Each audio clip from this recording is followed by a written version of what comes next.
Hey friends, Scott Smith with the Smith team at Keller Williams. Wanted to share with you some insights on first-time buyers. Unfortunately, last year, 2024, and even going into 2025, we saw a huge drop in the percentage of all buyers that were first-time buyers.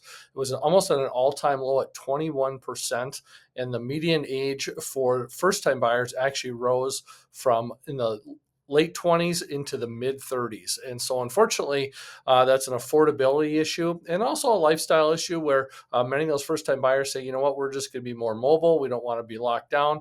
But now they're realizing that the cost of rent continues to go up and they're ready to settle down into their jobs and find a place that they can call home. So, I've got some 5 different tips and things that as a first time buyer that you might want to explore before the end of the year to prepare you to buy a house in 2026. The first thing is obviously formulating your budget, making sure you have a good understanding of your finances, what your income is, what your debts are, what your expenses are now, and what they could be when you're going to buy a house. So having a conversation with friends, family, to understand kind of what those expenses might be and how those might fall into your budget for buying a house. The second thing I want to share with you is year-end tax prep, and if you want to be ready to go to buy a house in early 2026, getting your finances squared away. Don't wait until April to file your taxes. File it early so you can get potentially a tax refund or someone to have a good understanding for what that's going to look like for your tax liability potentially, or if you're going to be getting a refund that you could maybe use for a down payment. The third thing I want to share with you is doing a credit cleanup and just getting your annual credit score. You go to annualcreditscore.com.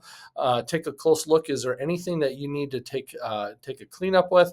If there's maybe some outstanding balances that could be paid off, how that might impact your pre-qualification. So if you've got a low credit card balance, that usually is an issue. But if you've got a car payment, long-term student debt, those things could easily be paid off potentially and improve your budget for your next home, or your first home rather.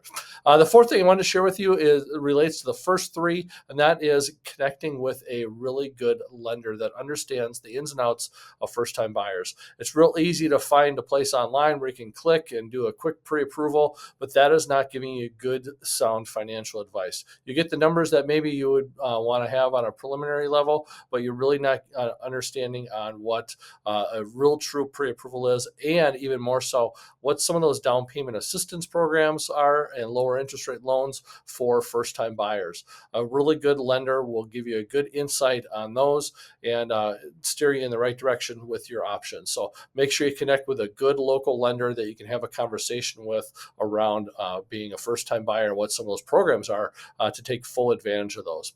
The last thing I want to share with you is making sure you're understanding your timing. Many first-time buyers, you're in a lease, and some of those leases actually expire in June, July, August. So having a conversation with your lender, or with your landlord rather, and understanding if you're able to break that lease early. One of the best negotiating points that you have in your favor as a first-time buyer, if you're in a lease, is your flexibility. So being able to be nimble with that, get your pre-approval squared away. Some first-time buyers say, well, we should wait until our lease is almost up before we go to buy a house.